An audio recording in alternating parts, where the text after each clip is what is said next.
روز سه‌شنبه ایران نزدیک به 85,000 محبوس و از جمله زندانیان سیاسی را موقتا رها کرد. خدمات مطبوعاتی حکم قضاییه جمهوری اسلامی میگوید این اقدام با هدف جلوگیری از سرایت کرونا ویروس روی دست گرفته شد. حالا معلوم نیست که کی زندانیان بازپس به محبس ها دعوت خواهند شد. حکومت ایران ابراز داشته است اساساً محبوسان رها شده‌اند که به مهلت 5 سال و یا کمتر از آن زندانی شده‌اند. افرادی که به مدتی طولانی تر و یا برای شرکت در اعتراضهای ضد حکومتی زندانی شده‌اند در محبس‌ها باقی می‌مانند.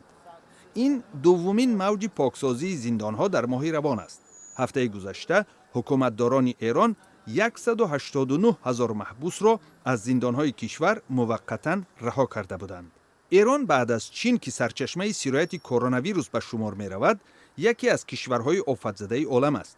در جمهوری اسلامی کرونا ویروس و یا به اصطلاح بیماری کووید 19 حیات نزدیک به 1,000 نفر را از بین برده، بیش از 16,000 نفر دیگر گرفتار آن هستند.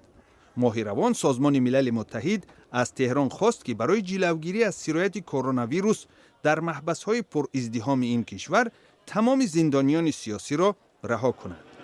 روحانیان محافظه‌کار ایرانی از محدود نمودن روا در شهرهای جمهوری اسلامی خودداری می‌کنند. آنها تقاضا کردند که مردم در روزهای تجلیل نوروز زیاد سیر و سفر نکنند. وزارت بهداشت ایران تاکید کرد که در سراسر این کشور نمازهای جمعه در مسجدها دایر نخواهند شد. این قرار برای بسیاری‌ها غیر انتظار بوده است.